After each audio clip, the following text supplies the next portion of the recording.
ओम नमो भगवते वासुदेवाय. ओम श्री परमात्मने नमः. अध्याय 7. भगवंताच्या लीलावतारांच्या कथा. ब्रह्मदेव म्हणाले, प्रलयकालाच्या पाण्यामध्ये बुडालेल्या पृथ्वीचा उद्धार करण्यासाठी अनंत भगवानांनी संपूर्ण यज्ञमय असे वराह शरीर धारण केले. पाण्यामध्ये आदी दैत्य हिरणाक्ष लढण्यासाठी त्यांच्या समोर आला.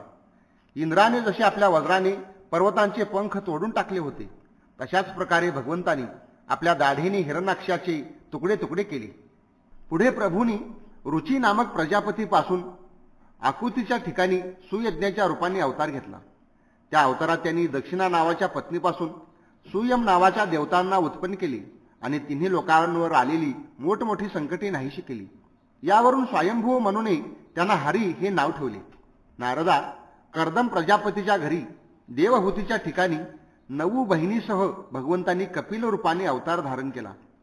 त्यांनी आपल्या मातेला आत्मज्ञानाचा उपदेश केला. त्यायोगे तिने याच जन्मामध्ये आपल्या हृदयातील संपूर्ण मल 3 गुणांच्या आसक्तीचा चिखल धुवून टाकून ती कपिल भगवानांच्या मूळ स्वरूपात विलीन झाली. भगवंतांना पुत्र रूपाने प्राप्त करून घ्यावी अशी महर्षी अत्रींची इच्छा होती. त्यांच्यावर प्रसन्न होऊन भगवंत त्यांना एक दिवस म्हणाले, मी स्वतःला तुम्हाला दिले आहे. म्हणून अवतार घेतल्यानंतर भगवंताचे नाव दत्त म्हणजे दत्तात्रेय पडले. त्यांच्या चरणकमलांच्या परागाने आपल्या शरीराला पवित्र करून राजा यदू, सहस्त्रार्जुन इत्यादींनी योगाच्या भोग आणि मोक्ष या दोन्ही सिद्धी प्राप्त करून घेतल्या. नारदा, सृष्टीच्या प्रारंभी मी विविध लोकांच्या रचनेची इच्छा धरून तपश्चर्या केली. माझ्या त्या अखंड तपाने प्रसन्न होऊन तप अर्थाच्या सन नावाने युक्त होऊन भगवंतांनी सनक, सनंदन, सनातन आणि सनतकुमार रूपामध्ये अवतार धारण केला. या अवतारात त्यांनी प्रलयामुळे पहिल्या कल्पातील विस्मरण झालेल्या आत्मज्ञानाचा ऋषींना जसाच्या तसा उपदेश केला. त्यामुळे त्यांनी ताबडतोब आपल्या हृदयात परमतत्वाचा साक्षात्कार करून घेतला. धर्माची पत्नी दक्षकन्या मूर्तीपासून ते नरनारायणांच्या रूपात प्रकट झाले. त्यांच्या तपस्येचा प्रभाव त्यांच्यासारखाच होता. इंद्राने पाठवलेली कामसेना म्हणजेच अप्सरा त्यांना पाहताच त्या आत्मस्वरूप भगवंताच्या तपस्येमध्ये विघ्न आणू शकल्या नाहीत. शंकर आदी महानुभाव आपले डोळे वटारूनच कामदेवाला भस्म करतात, परंतु आपल्यालाच जाळणाऱ्या असह्य क्रोधाला ते जाळू शकत नाहीत. तोच क्रोध नरनारायणांच्या निर्मल हृदयात प्रवेश करण्या अगोदरच थरथर कापतो, पण त्या कामाचा त्यांच्या हृदयात प्रवेश कसा होऊ शकेल. राजा उत्तानपादाच्या जवळ बसलेल्या ध्रुवबाळाला त्याच्या सावत्र आई सुरुचीने शब्दबाणाने घायाळ केले. तेव्हा इतक्या लहान वयातही तपश्चर्या करण्यासाठी तो वनात निघून गेला. त्याच्या प्रार्थनेने प्रसन्न होऊन भगवंतांनी ध्रुवाला आढळपद बहाल केले. आजही त्या ध्रुवाच्या वरखाली प्रदक्षिणा करीत दिव्य महर्षीगण त्याची स्तुती करतात. कुमार्गाला लागलेल्या वेनाचे ऐश्वर्य आणि शौर्य द्विजांच्या हुंकाररूपी वज्राने जळून भस्म झाले. तो नरकात पडू लागला. ऋषींनी प्रार्थना केल्यावर भगवंतांनी त्याच्या शरीर मंथनातून पृथ्वीच्या रूपाने अवतार धारण केला आणि त्याची नरकात पडण्यापासून मुक्तता केली. अशा प्रकारे पुत्र शब्दाचे सार्थक केले. त्याच अवतारात पृथ्वीला गाय बनवून त्याने तिच्यापासून जगासाठी सर्व वनस्पती निर्माण केल्या. राजा नाभीची पत्नी सुदेवीच्या ठिकाणी भगवंतांनी ऋषभदेवाच्या रूपाने जन्म घेतला. या अवतारात सर्व आसक्तींपासून निवृत्त होऊन आपली इंद्रिये आणि मन अत्यंत शांत करून तसेच आपल्या मूळ स्वरूपात स्थिर राहून त्यांनी समदर्शी होऊन स्वतःला वेड्याप्रमाणे भासून योगाचरण केले. या अवस्थेला महर्षी लोक परमहंसपद किंवा अवधूतचर्या असे म्हणतात. यानंतर स्वतः त्या यज्ञपुरुषाने माझ्या यज्ञात सुवर्णासारखी कांती असलेल्या हयग्रीवाच्या रूपाने अवतार घेतला. भगवंताचा हा अवतार वेदमय, यज्ञमय आणि सर्व देवमय आहे. त्यांनाच नाशिकेतून वाहणाऱ्या श्वासातून वेदवाणी प्रकट झाली. चाक्षुष मनवंतराच्या शेवटी भावी मनु सत्यव्रताने भगवंतांना मत्स्य रूपाने प्राप्त करून घेतले. त्यावेळी पृथ्वीरूप नौकेचा आश्रय झाल्याकारणाने ते सर्व जीवांचेच आश्रय बनले. प्रलयाच्या त्या भयंकर पाण्यात माझ्या मुखातून पडलेले वेद ते घेऊन त्यातच विहार करीत राहिले. जेव्हा प्रमुख देव आणि दानव अमृताच्या प्राप्तीसाठी क्षीरसागराचे मंथन करीत होते, तेव्हा भगवंतांनी कासवाच्या रूपाने आपल्या पाठीवर मंदार पर्वताला धारण केले. त्यावेळी पर्वताच्या फिरण्याने त्यांच्या पाठीला सुटलेली खाज नाहीशी झाली. त्यामुळे ते काही क्षण निद्रासुख घेऊ शकले. देवांचे मोठे भय नाहीसे करण्यासाठी त्यांनी नरसिंहाचे रूप धारण केले. थरथरणाऱ्या भुवया आणि तीक्ष्ण दाढा यामुळे त्यांचे मुख अतिशय भयानक दिसत होते. त्यांना पाहताच हिरण्यकश्यपू गदा घेऊन त्यांच्या अंगावर तुटून पडला. यावर भगवान नरसिंहाने लांबूनच त्याला पकडून आपल्या मांडीवर घेतले आणि तो धडपडत असताही आपल्या नखाने त्याचे पोट फाडले. मोठ्या सरोवरात एका महाबलाढ्य मगरीने गजेंद्राचा पाय पकडला. जेव्हा थकून जाऊन तो घाबरला तेव्हा त्याने आपल्या सोंडेने कमल पुष्प घेऊन, हे आदिपुरुषा, हे समस्त लोकांच्या स्वामी, हे पवित्र कीर्ती, हे नाम आणि श्रवणानेच कल्याण करणाऱ्या भगवंता, असा भगवंताचा धावा केला. त्याचा धावा ऐकून अनंत शक्ती भगवान चक्रपाणी गरुडाच्या पाठीवर बसून तिथे आली आणि कृपाळू भगवंतांनी सुदर्शन चक्राने त्या मगरीचे तोंड फाडून शरण आलेल्या गजेंद्राची सोंड पकडून त्याची त्या संकटातून सुटका केली. भगवान वामन आदितीच्या पुत्रांपैकी सर्वात लहान होते, परंतु गुणांच्या दृष्टीने ते सर्वात श्रेष्ठ होते. कारण यज्ञपुरुष भगवंतांनी याच अवतारात बलीने दानाचा संकल्प सोडताच सर्व लोक आपल्या पावलांनी व्यापली. वामन बटू बनून त्याने 3 पावलांचा बहाणा करून सारी पृथ्वी तर घेतलीच, परंतु यातून हेच सिद्ध केले की सन्मार्गावरून चालणाऱ्या पुरुषांना समर्थ पुरुष सुद्धा याचनेशिवाय अन्य कोणत्याही उपायाने त्यांच्या स्थानापासून हटवू शकत नाहीत. ही नारदा, दैत्यराज बलीने आपल्या डोक्यावर वामनाचे चरणतीर्थ घेतली तेव्हा तो देवतांचा राजा होता, यात काही विशेष नाही. आपल्या दिलेल्या वचनाच्या विरुद्ध काही करण्यास तो तयार नव्हता. एवढेच काय, भगवंताचे 3रे पाऊल ठेवण्यासाठी त्याने आपले मस्तक देऊन स्वतःलाही भगवंताला समर्पित केले. नारदा, तुझ्या अत्यंत प्रेमभावामुळे प्रसन्न होऊन हंसाच्या रूपाने भगवंताने तुला योग, ज्ञान आणि आत्मतत्वाला प्रकाशित करणाऱ्या भागवत धर्माचा उपदेश केला.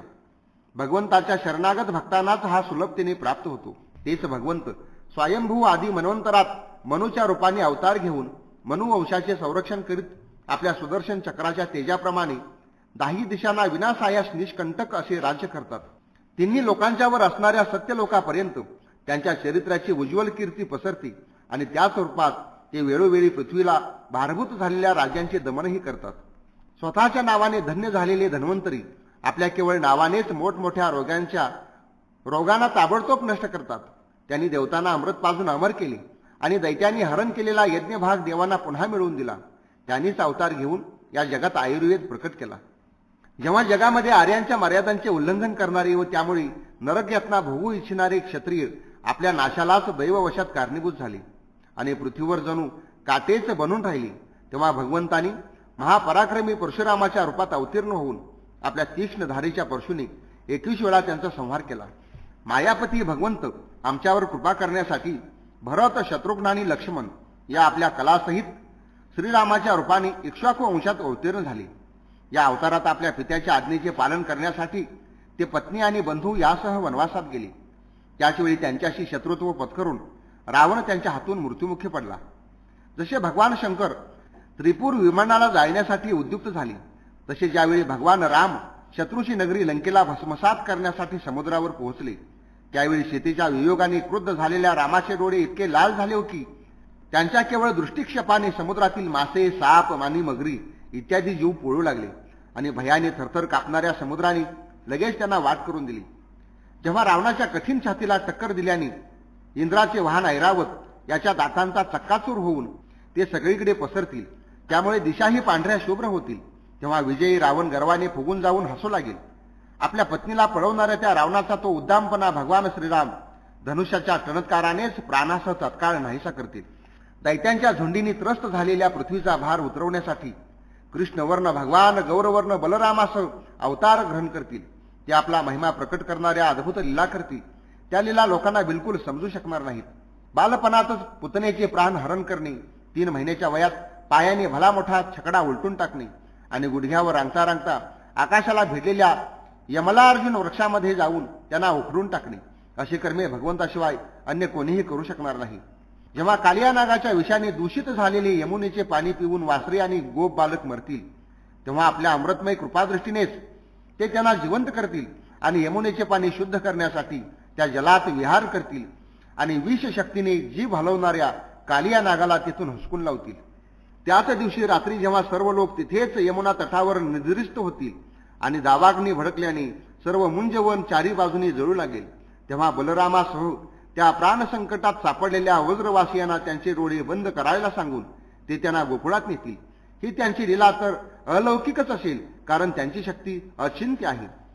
त्यांना बांधण्यासाठी म्हणून त्यांची माता जी जी दोरी आणील ती ती त्यांच्या पोटाला पुरणार नाही. तसेच जांभई देते वेळी श्रीकृष्णाच्या मुखामध्ये 14 भुवने पाहून यशोदा प्रथम भयग्रस्त होईल, पण नंतर ते तिला आपल्या सामर्थ्याचा बोध करतील. ते नंदबाबांना अजगराच्या भयापासून आणि वरुणाच्या पाशातून सोडवतील. मैदानवाचा पुत्र व्यमासूर जेव्हा गोपबालकांना पहाडाच्या गुहेत बंद करून ठेवील, तेव्हा ते त्यांना तेथून वाचवतील. दिवसभर कामधंद्यात व्यग्र असणाऱ्या आणि अत्यंत थकून भागून रात्री झोपी जाणाऱ्या गोकुळातील लोकांना ते आपल्या परमधामाला घेऊन जातील.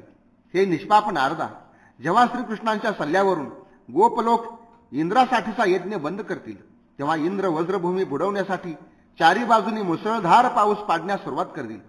त्यावेळी गोपांच्या आणि त्यांच्या पशूंचे रक्षण करण्यासाठी 7 वर्षांचे कृपाळू भगवंत 7 दिवसापर्यंत गोवर्धन पर्वत एकाच हाताने पावसाळी छत्री धरल्याप्रमाणे लिलेने धारण करतील. वृंदावनात विहार करताना रात्रीच्या वेळी रास करण्याच्या इच्छेने जेव्हा चंद्राचे टिपूर चांदणे सगळीकडे पसरलेले असेल, तेव्हा ते आपल्या बासरीवर मधुर संगीताची दीर्घ तान घेतील.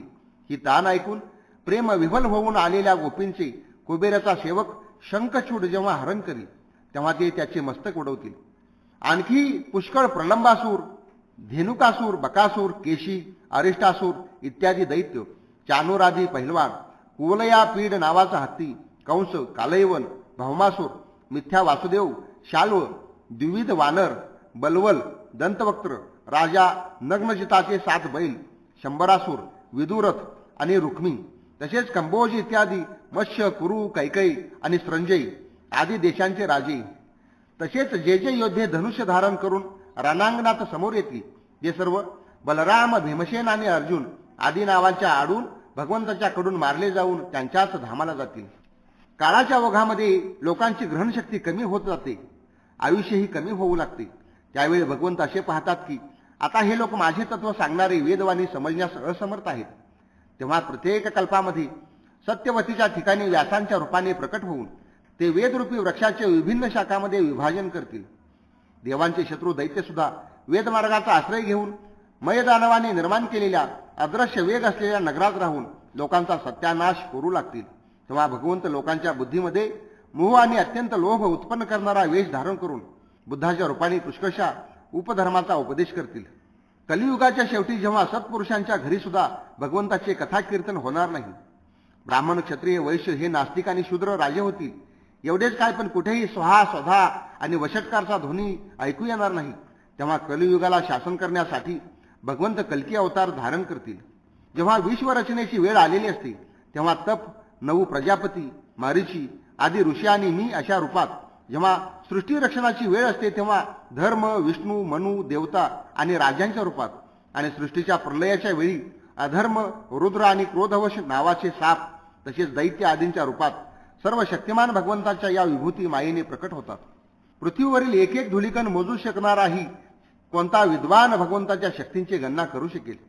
जेव्हा भगवंत त्रिविक्रम अवतार घेऊन त्रैलोक्य पादाक्रांत करीत होते, त्यावेळी त्यांच्या पावलांच्या अफाट वेगामुळे प्रकृतीरूप अंतिम आवरणापासून ते सत्य लोकापर्यंत सर्व ब्रह्मांड थरथर कापू लागले होते. तेव्हा त्यांनीच आपल्या शक्तीने त्याला स्थिर केले. समस्त सृष्टीची रचना आणि संहार करणारी माया त्यांची एक शक्ती आहे. अशा अनंत शक्तींचा आश्रय असलेल्या त्यांच्या स्वरूपाला मी जाणत नाही. तुझे श्रेष्ठ बंधू सनकादिकही जाणत नाहीत, तर इतर कोण जाणू शकेल. आदिदेव भगवान शेष सहस्र मुखांनी त्यांच्या गुणांचे गायन करीत आहे, परंतु अजूनही त्याला त्यांचा पार लागलेला नाही. जे निष्कपट भावाने सर्वस्वी त्यांच्या चरणांचा आश्रय घेतात, त्यांच्यावरती अनंत भगवान स्वतःच दया करतात. असे भक्तच त्यांची दुस्तर माया तरून जातात, आणि अशा भक्तांचीच कोल्ह्या कुत्र्यांचे भक्ष्य असलेल्या देहाविषयी मी आणि माझी ही बुद्धी असत नाही. प्रिय नारदा, परमपुरुषाच्या त्या योगमायेला मी, तुम्ही, भगवान शंकर, दैत्य कुलभूषण प्रल्हाद, शतरूपा, मनुपुत्र, प्राचीन बही, ऋभू आणि ध्रुव हे जाणतात. त्यांच्याशिवाय इक्ष्वाकू, पुरुरवा, मुचुकुंद, जनक, गाधी, रघु, अंबरीश, सगर, गै, ययाती, मांधाता, अलर्क, शतधन्वा, अनु, रंतिदेव, भीष्म, बली, अमूर्तरय, दिलीप, सौभरी, उत्तंक, शिबी, देवल, पिप्पलाद, सारस्वत, उद्धव, पराशर, भूरिसेन, बिभीषण, हनुमान, शुकदेव, अर्जुन, अर्ष्टिनेन, विदूर, श्रुतदेव इत्यादी महात्मे सुद्धा जाणतात.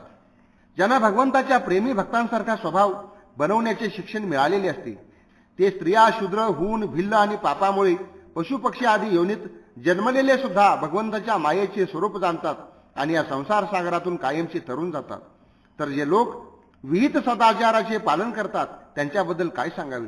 परमात्म्याचे वास्तविक स्वरूप हे एकरस, शांत, भयरहित तसेच केवळ ज्ञानस्वरूप आहे. त्यांच्यामध्ये मायेचा मल नाही की त्यांनी केलेल्या रचनेत काही विषमता नाही. सत आणि असत दोन्हीच्या पलीकडे ते आहे. कोणतेही शब्द त्यांचे वर्णन करू शकत नाहीत. अनेक कर्मांच्या साधनाद्वारा मिळणारे फळसुद्धा त्यांच्यापर्यंत पोहोचत नाही.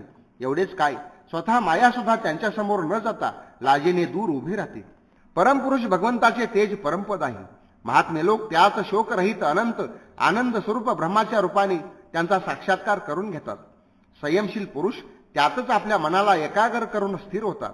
इंद्र जसा स्वतः मेघरूप असल्याकारणाने पाण्यासाठी विहीर खोदण्याकरता कुदळजवळ बाळगत नाही, त्याचप्रमाणे भक्त भेद दूर करणाऱ्या ज्ञान साधनांनाही दूर लोटतात.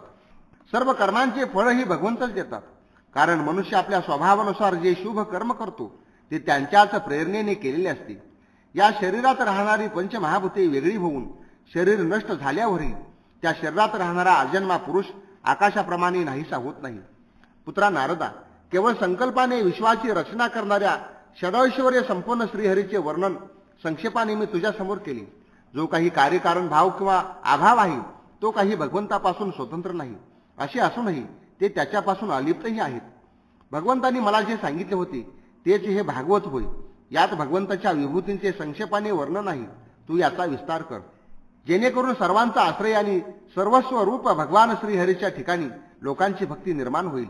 अशा प्रकारे याचे वर्णन करा. जो मनुष्य भगवंताची अचिंत्य शक्ती असलेल्या मायेचे वर्णन करतो किंवा दुसऱ्याने केलेल्या वर्णनाला पुष्टी देतो किंवा श्रद्धेने नित्य श्रवण करतो त्याचे चित्त मायेने कधी मोहित होत नाही. या ठिकाणी 7वा अध्याय समाप्त झाला. श्रीकृष्णार्पण वस्तू.